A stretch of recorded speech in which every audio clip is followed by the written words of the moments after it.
Hujambo, habari za leo. Karibu tena kwenye ukumbi wetu wa safari yenye tumaini. Hapa tuna mchungaji Stephen Leta ambaye ni wa kanisa la Tegeta kule Dar es Salaam. Pia tuna bwana Baraka Leiza ambaye ni wa Arusha, Tanzania. Na pia tuna dada Grace Momadi Masaka ambaye ni wa New Jersey, naishi New Jersey. Na pia na bwana Baraka Tosi wa Dar es Salaam, Tanzania. Na mimi hapa ni John Mugane, naishi Massachusetts. Lesoni ya wiki hii inahusu familia. Familia ambayo inasisitiza umuhimu wa kuwa na Mungu. Nakumbuka shamba la Edeni, pia Adamu na Hawa, wazazi wetu wa kwanza na watoto wao. Mungu ni muumbaji na mwalimu mkuu wa familia. Edeni ni shule na masomo makubwa sana kuhusu elimu na jinsi ambavyo inaweza kuwakilishwa. Adamu na Hawa ni wanafunzi na walimu wasaidizi. Wanamsaidia Mungu kuwafundisha watoto wao. Mwanangu, somo kuu linasema katika lesoni hii, mwanangu, yashikilie mafundisho ya baba yako, wala usiiache sheria ya mama yako. Ni Mithali 1:8. Karibuni. Basi kabla hatujaanza kipindi chetu, ninakualika tupate kuomba. Tuombe. Baba yetu mwema wa mbinguni, ninakushukuru sana kwa fursa hii ya pekee ambayo umetupatia kwenda kujifunza neno lako kupitia katika mpango huu wa kujadili mwongozo wa kujifunza Biblia. Tunaomba Roho wako Mtakatifu akatuame katikati yetu sisi tunakwenda kusimamia na kukiongoza kipindi hiki, lakini pia kwa namna ya pekee Roho wako Mtakatifu akaongee na watazamaji na wasikilizaji wanaokwenda kukisikiliza kipindi hiki, ili yale ambayo uliyakusudia yaweze kuwafikia katika hali iliyo bora na kaweze kuyatumia katika maisha yao. Ndilo ombi letu na shukrani zetu katika jina la Yesu Kristo. Amina. Karibu katika somo la wiki hii. Somo hili ni la pili ambapo tunaangazia familia. Hapa katika familia tunaangalia jinsi ambavyo elimu ya Kikristo inarithishwa kutoka kwa wazazi kwenda kwa watoto wao. Kumbuka katika somo lililopita tulikuwa tukiangalia jinsi Mungu alipokuwa akirithisha elimu ya familia, elimu ya Kikristo kwa wale wanafunzi wa kwanza. Zoezi ambalo halikuendelea sana kwa sababu walifukuzwa kutoka pale bustanini. Lakini ni nini kiliendelea baada ya kutoka bustanini? Ndicho tunachokwenda kukiangalia katika somo la leo. Na kwa hiyo fuatana nasi uweze kufaidika na kile tunachokwenda kukiangalia. Elimu ya Kikristo iliendelea nyumbani kwa Adamu na Eva hata baada ya kuondolewa pale bustanini. Lakini pia tunaona taifa la Israeli waliweka msisitizo mkubwa sana juu ya elimu ya Kristo, kwa sababu baadaye tunaona kama taifa walianzisha shule za manabii ambapo watoto walikuwa wanapelekwa, hasa vijana, na walikuwa wakifundishwa sana mambo ya elimu ya Kristo. Lakini elimu ya Kristo haitaki usubiri mpaka mtoto amekuwa mkubwa. Elimu ya Kristo inatakiwa unaianza mapema, na kwa sababu mtu anemwamini sana mtoto ni mzazi, basi wazazi wanapaswa kuchukua hilo jukumu kwa uaminifu wao wote. Siku ya Jumapili tunajifunza juu ya familia ya kwanza. Bado tunaendelea kuweka msisitizo ya kwamba somo la juma hili linazungumzia familia, na familia inatajwa kwa sababu ndipo mahali ambapo shule ya kwanza kabisa hapa duniani ilianzia. Lakini ilikuwa ni kusudi la Mungu kwamba huu taratibu, huu mfumo wa kutoa elimu kupitia katika familia uendelezwe. Na ndicho tunachokiona baada ya Adamu na Eva kutoka pale bustanini, wakiwa katika makazi yao yaliyokuwa kando na ile bustani, waliendelea kuwafundisha watoto wao kisa kilichosababisha wao kutoka katika ile bustani, na ile ahadi ambayo Mungu aliwaahidi ya kwamba ataingilia kati huo uasi uliotokea na kwamba kwa namna fulani atawapatia ushindi katika vita yao dhidi ya dhambi. Hivyo kama ambavyo wao wenyewe Adamu na Eva walikuwa wakipokea mafundisho kutoka kwa mzazi wao ambaye ni Mungu pale bustanini, wao nao wakachukua jukumu kama wazazi kuwasaidia kuwaelimisha watoto wao kwa kuwapatia elimu ya Kikristo. Elimu ya Kikristo ilihusu masuala ya uumbaji, jinsi ambavyo wao wameumbwa kwa mfano wa Mungu na jinsi ambavyo Mungu aliwapatia ibada kama sehemu ya kutoa shukrani zao kwa muumbaji wao. Lakini pia ilihusu ukombozi, kwamba baada ya dhambi hali ya ibada ilibadilika na ikawa ni ya kutoa kafara za wanyama ili kupata msamaha wa dhambi. Jambo hilo walilielekeza kwa watoto wao kwa namna fulani, na ndio maana tunaona wakifanya hiyo ibada, ingawaje kwa bahati mbaya mtoto mmoja alivuruga utaratibu wa ibada kwa kuleta matunda ya bustanini badala ya kuleta wanyama kama ambavyo ilikuwa imeelekezwa. Lakini at least tunajua kwamba kuna jitihada ambazo zilifanyika pale nyumbani za kuwasaidia hawa watoto kuelewa vizuri juu ya mpango wa uumbaji na kuelewa vizuri juu ya mpango wa wokovu. Mtumishi wa Mungu Ellen G. White anasema hivi kuhusiana na elimu katika familia. Tangu zamani watu waaminifu katika Israeli walijali mno elimu ya vijana wao. Bwana alikuwa ameagiza kuwa tangu utoto wafundishwe wema na ukuu wake kama ulivyofunuliwa katika sheria yake na kudhihirishwa katika historia ya Israeli. Nyimbo, sala na masomo kutoka katika maandiko yalipaswa kupandikizwa katika akili hizo changa. Baba na mama wanapaswa kuwaelekeza watoto wao kuwa sheria ya Mungu ni ufunuo wa tabia yake, na kwamba kadiri wanavyopokea kanuni za sheria yake mioyoni mwao, sura ya Mungu inaumbika akilini na rohoni mwao. Mafundisho yao mengi yalikuwa yakifundishwa kwa kuzungumza, ila vijana walijifunza pia kusoma maandiko ya Kiebrania, na magombo ya Agano la Kale yalikuwa wazi kwao kupata kujifunza. Nukuu hii inapatikana kutoka katika kitabu cha Desire of Ages ukurasa wa 69 kilichoandikwa na Ellen G. White. Naam. Somo muhimu kabisa tunalolipata katika siku hii ya Jumapili ni kwamba familia inapaswa kuwa mahali ambapo maarifa yanatolewa yanayohusu Mungu wa mbinguni. Mahali ambapo elimu ya Kristo inarithishwa kutoka kwa wazazi kwenda kwa watoto. Ni kupitia katika familia ndipo mahali ambapo kwa mara ya kwanza Biblia inatambulishwa kama neno la Mungu, lakini ni kupitia katika huo urithishaji wa elimu ya Kristo hapo nyumbani ambapo watoto hupata fursa ya kujua kwamba Yesu Kristo ndiye Bwana na mkombozi wa maisha yetu, ya kwamba baada ya dhambi yeye ndiye amekuwa kiungo cha kutuunganisha na Mungu wa mbinguni. Lakini katika Biblia pia ndio mahali ambapo panafanyika tunahudumiana kifamilia kuhusiana na upendo na mambo mengine katika hali ya vitendo kabisa. Kwa hiyo elimu ya Kikristo ni uamuzi wa dhati wa kuelimisha familia na waumini ili wajue mafundisho ya kiimani, mafundisho juu ya ibada, mafundisho juu ya maarifa mbalimbali ya kiroho, na mahali ambapo watu hujumuika pamoja, lakini pia ndipo mahali ambapo watu hufanya uinjilisti na hufanya huduma zingine pamoja. Kwa hiyo hiki kitu ni cha msingi sana kuzingatiwa katika familia mbalimbali kulingana na mazingira ya hiyo familia na kutokana na wakati au nafasi inayopatikana katika hiyo familia.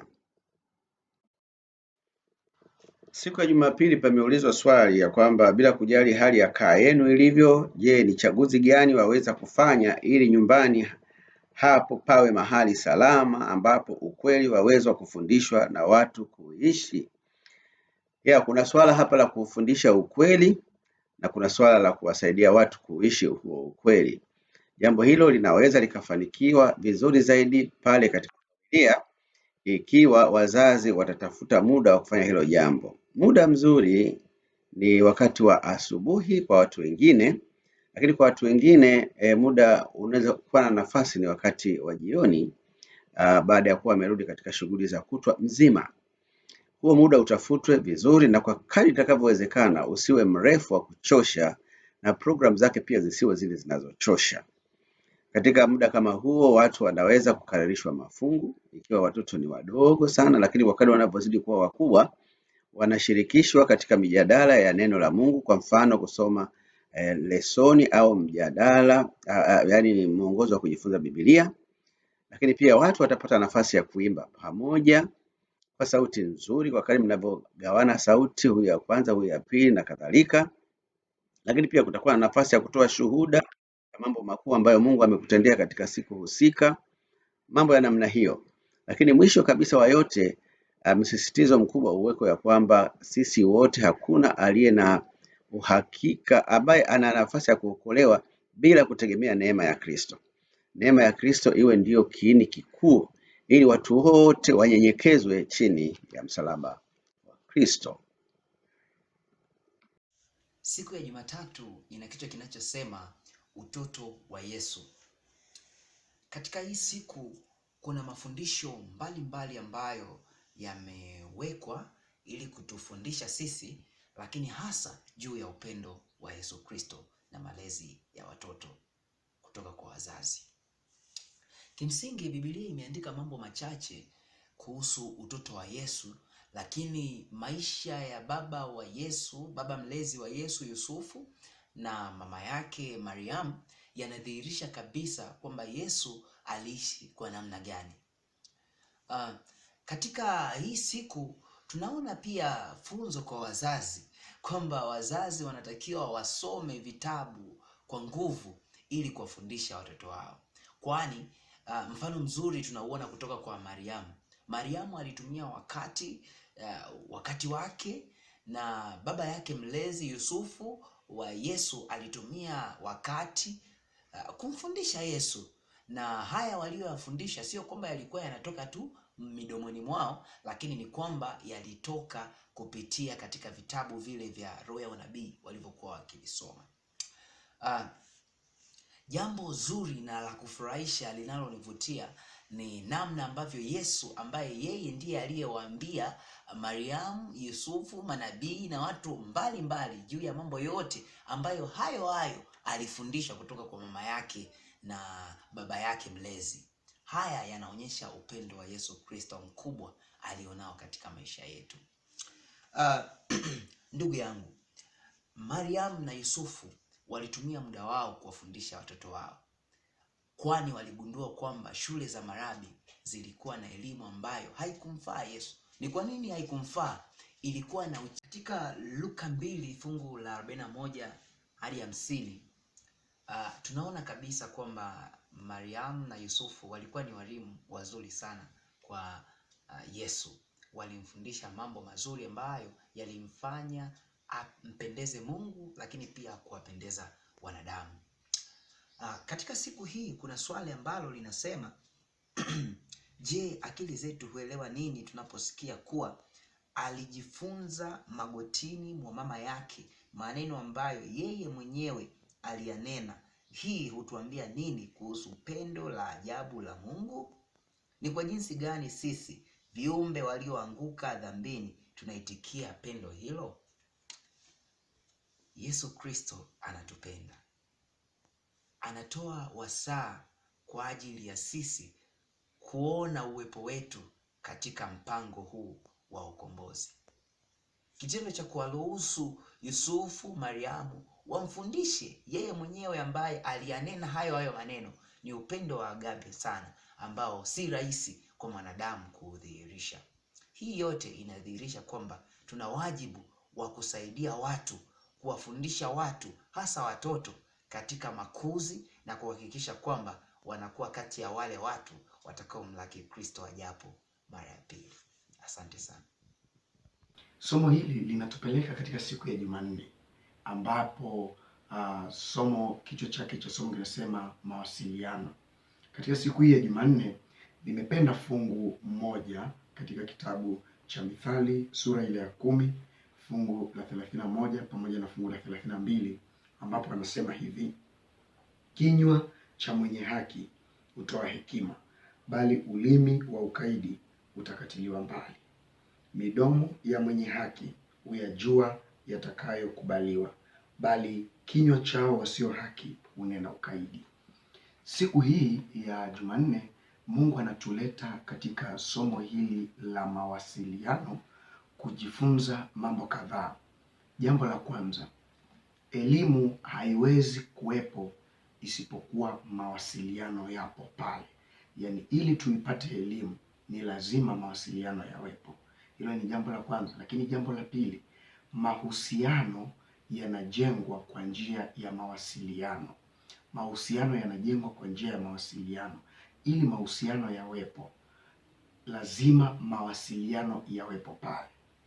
Kwa hivyo, hata katika familia, ili familia ijengwe, ni lazima mawasiliano yawepo. Lazima mawasiliano yawepo. Lakini Mungu pia anatuleta kufahamu jambo hili. Yeye ndiye chanzo cha mawasiliano. Na ili tuweze kuwasiliana na yeye aliye chanzo cha mawasiliano, ni lazima tujifunze kwake kwa njia ya neno na kwa njia ya maombi. Yaani ili tuweze kuwasiliana na Mungu, kwa sababu mawasiliano ndio yanatoa information. Mawasiliano ndio yanatoa jambo ambalo linazungumziwa. Kwa hiyo jambo ambalo Mungu analo kwetu ni elimu ya kweli, kwa sababu yeye ndiye chanzo cha elimu. Na sasa ili tuweze kuipata ile elimu ya Mungu, lazima kuwe na mawasiliano. Mawasiliano kwa njia ya maombi, mawasiliano kwa njia ya neno la Mungu. Hayo ndio mambo ya msingi ambayo Mungu anatuleta kuyaelewa. Lakini siku hii ya Jumanne, mwandishi anatuleta katika swali la mwisho pale chini unaposoma mwongozo wako wa kujifunza Biblia. Katika swali hilo, mwandishi anataka tuelewe jambo hili. Mawasiliano ama jambo ambalo unalizungumza, ili liwe sahihi, ni lazima uzungumze katika mazingira sahihi. Yaani jambo ambalo nalisema ni lazima ulizungumze katika mazingira ambayo ni sahihi. Mahali ambapo unapeleka mawasiliano, ni lazima pawe mazingira ambayo ni sahihi. Kwa maana nyingine, jambo ambalo utalisema ambalo ni sahihi, lakini katika mazingira ambayo sio sahihi, jambo hilo halitakuwa sahihi. Maana yake ni kwamba ni lazima uzungumze jambo sahihi kwa mazingira sahihi. Jambo hilo ama mawasiliano yanaweza kuharibiwa kwa sababu ya mazingira wakati mwingine ambayo sio sahihi. Maana yake ni kwamba kama mazingira sio sahihi ya kuzungumza jambo ambalo unataka kulizungumza, ni vyema usiliseme. Lakini ikiwa mazingira ni sahihi na jambo ambalo unalizungumza, mawasiliano ambayo unayapeleka ni sahihi, jambo hilo ama matokeo yake lazima yawe matokeo ambayo ni mema, ama kwa ujumla jambo hilo linaweza kuleta usahihi wake. Kwa maana nyingine, jambo hilo laweza kuwa elimu ya kweli na elimu ambayo Mungu anataka kuzungumza. Mungu anataka kuileta kwetu. Mungu akubariki sana. Hamjambo, habari za leo? Napenda kuzungumzia kuhusu familia na elimu. Familia na elimu. Fungu la kukariri limeshazungumzwa tayari na mchungaji. Mwanangu, yasikilize mafundisho ya baba yako, wala usiache sheria ya mama yako. Mafundisho ya baba yako, wala usiache sheria ya mama yako. Elimu mtoto alianza kupewa kutoka nyumbani. Na katika bustani ya Eden tunaona kwamba Mungu alikuwa baba yao. Na Adam na Hawa ndio walikuwa wanafunzi. Walifundishwa na Mungu mwenyewe direct, moja kwa moja. Mpaka hapo walipoasi, basi walikuwa wanatumiwa malaika. Na tukaona kwamba bustani ya Edeni ikawekwa malaika wakilinda na mapanga ya moto. Lakini ile bustani iliendelea kuweko pale kwa miaka mingi. Watu wengi wanafikiri kwamba iliendelea kuweko pale mpaka wakati wa mafuriko au gharika ile. Watu wanafikiria gharika ilikuwa kwenye mwaka 2348. Kwa hiyo yale yalikuwa mafundisho. Familia ilikuwa ikienda kutembea karibu na bustani, Adamu akiwaambia wale wengine kwamba jamani, tulikuwemo humu na mambo haya yalitutokea. Hata Kaini wakaendelea kufundisha watoto wao. Mungu ndiye mzazi mkuu asiyekosea na mwalimu asiyekosea na mwalimu bora kupita wote. Sisi wengine tunajiona kama tumepwaya, lakini tumepewa majukumu kama wazazi kulea watoto wetu. Biblia inasema kwamba mlee mtoto katika njia ipasayo, naye hataiacha mpaka atakapokuwa mzee. Mithali 22 fungu la 6. Elimu haina uzee. Kwa hiyo tunaendelea kujifunza milele zote. Ni Mungu tu ndio ana elimu yote, maarifa yote, hekima yote, ufahamu wote, lakini sisi tutaendelea kujifunza milele. Kwa hiyo watoto wanapozaliwa nyumbani kwetu, sisi ndio tunapaswa kuwafundisha. Zamani kulikuwa hakuna shule. Yaani watoto walipokuwa wakizaliwa walifundishwa nyumbani kuwa na adabu, na kitu kikubwa zaidi kumjua Mungu na kujua uumbaji na kujua ukombozi. Hayo ndio masomo makubwa sana. Ibada ya kweli, jinsi ya kuhudumia watu, jinsi ya mafundisho ya kweli yalivyo na jinsi ya kuyafata. Kitu kikubwa katika kulea watoto ni mfano. Wazungu wanasema kitu kikubwa katika kulea watoto ni mambo matatu: mfano, mfano, mfano. Ni rahisi sana sisi wazazi kuwa wanafiki. Nimeshalifanya hili. Sasa nakumbuka kuna wakati tulikuwa tunasema jamani, tumechelewa kanisani, tuwahi kanisani. Mtoto wangu mdogo wa miaka 6 tu akasema, mama, wewe unatuambia tuwahi kanisani, lakini wewe ndio unakuwa wa mwisho kuja kwenye gari. Tena alisema hivi. Alisema, umeshawahi kuona mtu mnafiki? Ni yule mtu anayesema mambo fulani na hayafanyi. Na kwa kweli wazazi tumepungua sana. Mzazi ni mwenye dhambi mmoja kumkuza mwenye dhambi mwingine. Wazungu wanasema parenting is one sinner raising another sinner. Na kweli tumepungukiwa na utukufu wa Mungu. Lakini kitu kikubwa ni kuendelea kumwomba Mungu tuwe watoto wake bora. Maanake sisi wazazi pia ni watoto wa Mungu. Na pili, tuwe wazazi bora. Tukumbuke pia kwamba watoto wetu mbinguni watakuwa sio watoto wetu, ila watakuwa kaka na dada zetu. Kwa hiyo tunaanza kuishi nao hapa vizuri. Hatulei kumkomesha mtoto, bali kumfundisha kama mmojawapo wa warithi wa ahadi za mbinguni. Ombea watoto wako. Waombee kila siku, na unaendelea kuwakuza waweze kuwa raia wa kuwajibika. Yaani kazi za mikono ni za muhimu sana. Na hii ni changamoto kubwa. Hata sasa hivi ninavyozungumza hapa naona mtoto mmoja amekwenda kuchukua kompyuta, anasikiliza simu, na mwingine anasikiliza simu. Kwa hiyo wale watoto inabidi kila saa uwaombee, na pia uwape vitu vya kufanya, kazi za kufanya. Kumbukumbu ya Torati fungu la 6 imezungumza sana kwamba tuwafundishe watoto wetu tunapoamka, tunapolala, yani kila mara. Tunaona kwamba daima tuko katika kujifunza. Zile serikali ambazo ziliwaachia watoto wao watunzwe na serikali tu, wakikataza wazazi kama Ugiriki, baadaye zilionekana kwamba zinadidimia. Kumbukumbu la Torati linasema, Kumbukumbu la Torati sura ya 6, na hii ndiyo sheria, amri na hukumu alizoziamuru Bwana Mungu wenu, mfundishwe mpate kuzitenda katika nchi ile mnayovuka kuimiliki. Kumbukumbu la Torati ni sheria, inazungumzwa mara 2 tena. Ni kumbukumbu la Torati imezungumzwa. Haya ndiyo yalikuwa maneno ya mwisho ya Musa kama wosia. Anasema muwafundishe upate kumcha Bwana Mungu wako, kuzishika amri zake zote na sheria nilizokuamuru wewe na wanao na mwana wa mwanao, Yaani tunapaswa kuwasaidia watoto wetu kwa sheria za Mungu, sisi na wana wetu siku zote za maisha yetu, ili siku zetu ziongezwe. Fungu la 3 anasema, sikiliza basi ye Israeli, ukaangalia kuzitenda, upate kufanikiwa, mpate kuongezeka sana, kama Bwana Mungu wa baba zako alivyokuahidi, katika nchi hii ijaavyo maziwa na asali, ijayo maziwa na asali. Anasema mafungu ambayo Waisraeli wanayapenda sana, wanasema Shema o Israeli. Fungu la 4, sikiliza Israeli, Mungu Bwana Mungu wetu, Bwana ndiye mmoja.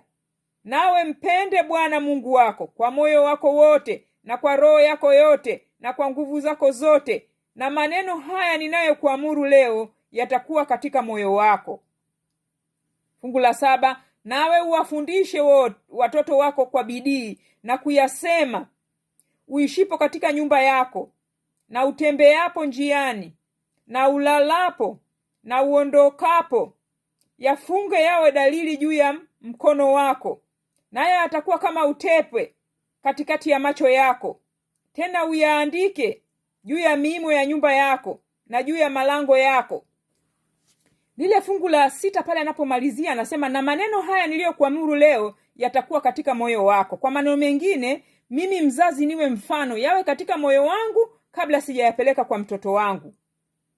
Nimfundishe mtoto wangu kwa bidii na kuyasema niishipo katika nyumba yangu, ninapotembea, ninapolala, ninapoondoka. Kwa maneno mengine 24/7, masaa 24 niwe nayashughulikia mambo haya. Mungu anisaidie, kwa sababu sio kazi rahisi. Tunasoma fungu la Biblia Efeso 6 fungu la 4, anasema, nanyi akina baba msiwachokoze watoto wenu, bali waleeni katika adabu na maonyo ya Bwana. Mara zingine wazazi tunakuwa pia na sisi tuna utoto wa aina fulani. Labda unamchokoza mtoto, unamtania mtoto na kusema vitu vya kumchukiza. Hiyo sio kulea mtoto. Kumchokoza mtoto sio kulea mtoto, na kumzomea mtoto kama jinsi watoto wengine wanavyomfanyia. Usifanye hivyo kwa mtoto. Mtoto unampenda, unamuonesha upendo.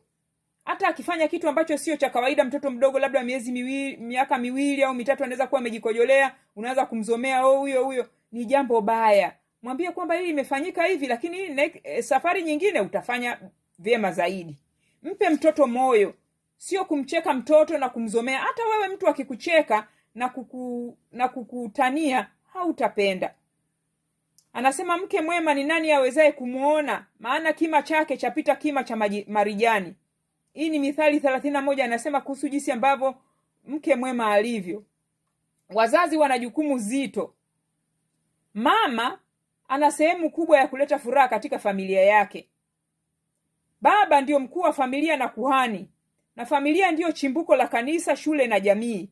Iwapo baba ni dhaifu, asiyejali na mzembe, basi familia, kanisa, shule na jamii itaumia, na pengine mke wake akachukua kazi yake, lakini hata ifanya kwa ufanisi kama vile mwanamume atakavyoifanya. Akina baba tunapaswa kujitahidi, wanapaswa kujitahidi kuwa na tunda la Roho: upendo, furaha, amani, uvumilivu, utu wema, fadhili, uaminifu, upole na kiasi. Na wakina mama ndio wanaokaa na watoto mara nyingi. Wana mvuto wa kujenga mwenendo wa mtoto na kumpa moyo mtoto. Na pia wasiwe katika tabia ya kugombana. Wakina mama wawatii waume zao. Hilo ni agizo la Bwana. Haijalishi mwanamume awe mbaya kiasi gani, tunapaswa kuwatii waume zetu. Na ndio maana tunamwomba Mungu tuchague wanaume ambao itakuwa rahisi kuwatii. Wewe una uchaguzi na mimi wa kuchagua mwanamume atakaye nioa au atakaye kuoa, ili kumtii kwake iwe rahisi. Usimchukue mwanamume yoyote ambaye unaona kazi kumtii, kwa sababu ni kumtii Mungu, kumtii mume wako. Kwa hiyo usipomtii mume wako, pia watoto inakuwa kazi kukutii wewe au kumtii baba yao. Na mwanamume ampende mke wake kama Kristo alivyolipenda kanisa. Je, akina baba na akina mama wanaweza kujifunza nini kutokana na mafundisho haya? Kuna tunda la Roho pale na mambo yale ambayo ni ya muhimu. Watoto waheshimu wazazi wao, na ni sheria ya Mungu na ni amri ya Mungu ya 5. Na kuna mafungu mengi yanayozungumza kuhusu kumtii mme, kumpenda mke na familia iwe pamoja. Ile kazi ambayo Mungu ameianzisha mioyoni mwetu, yeye mwenyewe ataimaliza. Wazazi wa Kristo wanalo jukumu la kiroho la kuwa kielelezo cha kibiblia cha tabia ya Kristo kwa watoto wao. Uhusiano wa ndoa ni kielelezo cha uhusiano wa Kristo na kanisa lake. Wazazi wanapokataa kuongoza au wanaongoza kwa ubaya au kwa kikatili, wanawafundisha watoto wao adabu mbaya.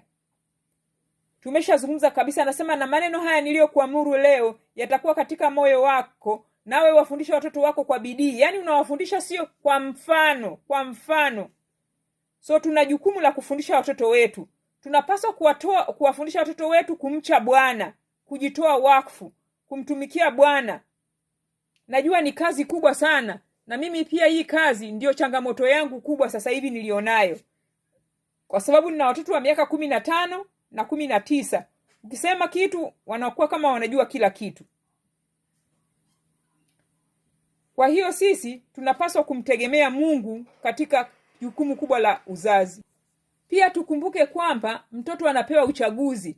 Tusio tunawaburuza watoto kila mara na kuambia fanya hivi fanya vile. Wakifika umri fulani wanawajibika mbele za Mungu. Katika Biblia mtoto alikuwa akifikisha miaka 13 anakuwa kama mtu mzima, sio mtoto tena. Kwa hiyo anawajibika kwa yale anayoyafanya. Elimu haina mwisho. Mtoto atafundishwa uumbaji, maanguko, wokovu na jinsi ambavyo tumefika hapa tulipo. Watu wanasema kulea mimba si kazi kulea mwana. Jambo hili si kweli. Kwa sababu kulea mimba pia ni kazi. Tunaona kama mama yake Samson na wazazi wa Biblia waliambiwa hata kabla hawajazaa jinsi ya kutunza yule mtoto. Huwezi ukajinywea kitu unachotaka kama pombe, huwezi ukazungumza mazungumzo yasiyofaa, hata kuimba zile nyimbo tunazoimba yule mtoto anasikiliza ndani ya tumbo. Watoto wengi wametoka ndani ya tumbo wakipenda kuimba kama mama yao anapenda kuimba, wakipenda maandiko kwa vile wamesikiliza maandiko wakiwa tumboni. Kuna watu wanaitwa Mo ambao walikutana na mtu mmoja anaitwa Dobson. Wao walianza hapa Amerika kufundisha watoto nyumbani, inaitwa homeschooling. Na huyu Mo wanaita Mo curriculum, unaweza ukaipata MOORE. Walishauri kwamba watu wengi wanaweza kufundisha watoto wao nyumbani, hasa watoto wa madarasa madogo, kwa sababu hawafundishi mambo mengi sana. Watafundishwa kujumlisha, kuandika, kusoma, kutoa. Hayo mambo wazazi wengi wanaweza kayafundishia nyumbani. Pengine baadaye wanaweza washindwe, lakini wameshauri sana kwamba watoto wengi ambao wako chini ya miaka 8 wafundishwe nyumbani. Na nafikiri jambo hilo ni nzuri sana. Tunaona kwamba wazazi wengi katika Biblia karibu wote walifundisha watoto wao nyumbani.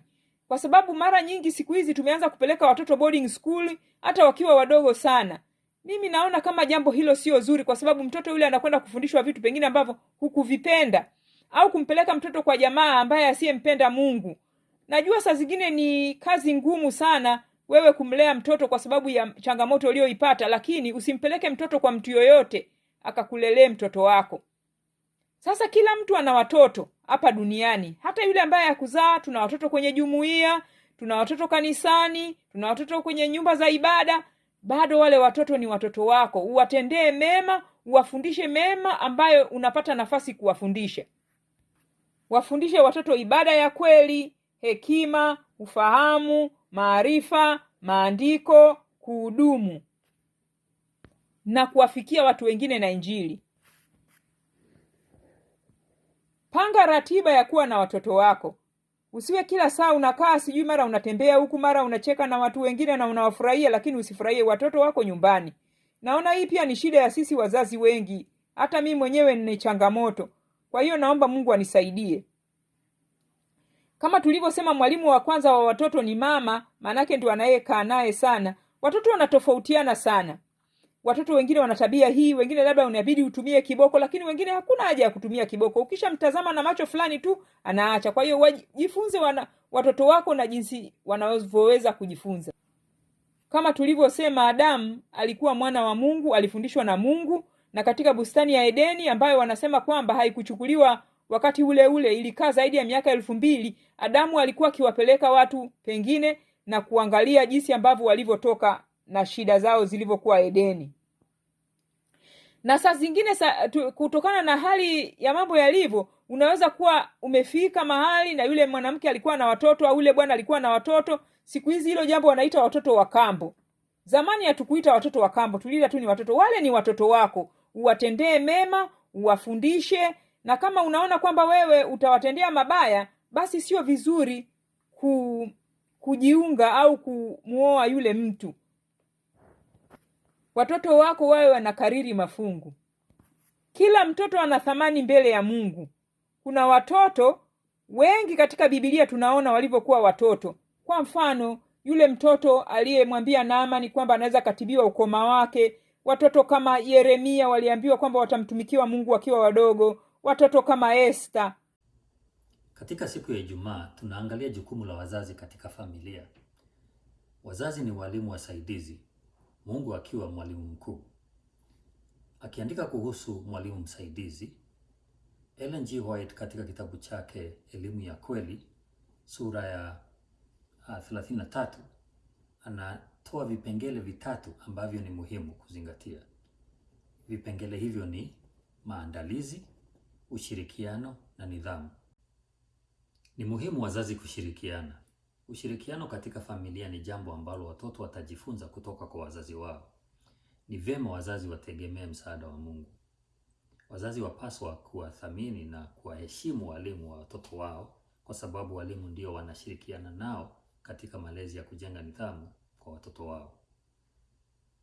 Tunapokiuka sheria za Mungu na kumkimbia au kujificha kwa aibu ya kuwa uchi, inabidi Mungu atuumbie mioyo mipya na kuendelea na kazi ya kuwa mwalimu wetu. Tunapomkubali, anatufanya tuwe kiumbe kipya na anatupatia vazi jipya.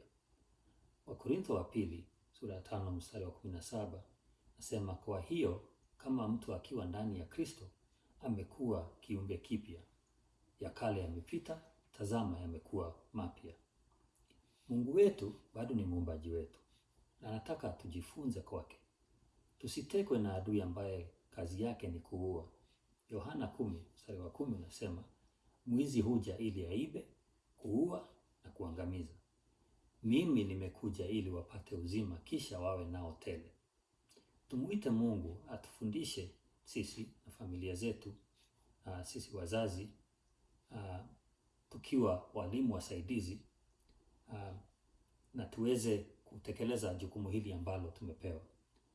Soma Kumbukumbu mlango wa 6 upate kuelewa jukumu la familia katika kuridhisha elimu ya kweli. Uweze kuelewa jukumu la familia katika kurithisha elimu ya kweli.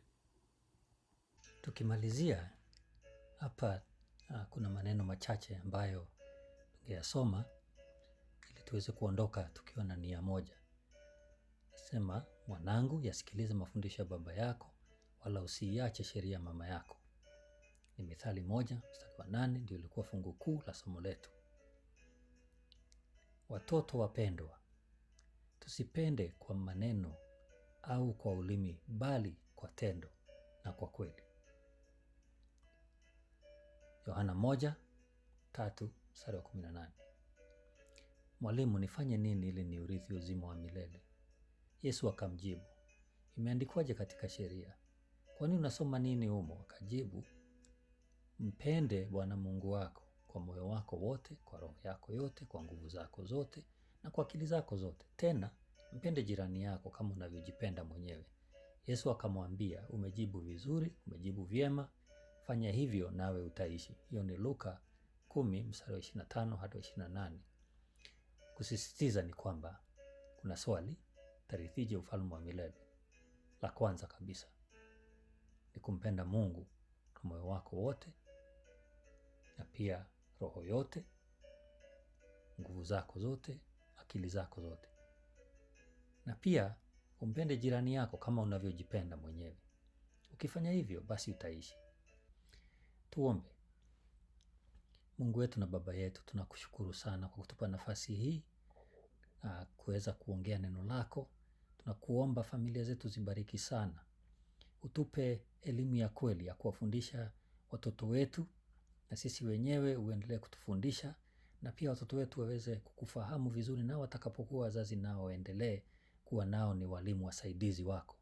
Nakushukuru sana kwa kutupa nafasi hii nzuri na kutupa watoto tukaweza kuelewa uumbaji wako na vile unavyotupenda na vile unavyoangalia sayari yote, ukiwa macho yako yametuangalia sisi wakati wote. Kuwa nasi, tubariki kila moja, katika jina la Yesu naomba na kushukuru. Amina.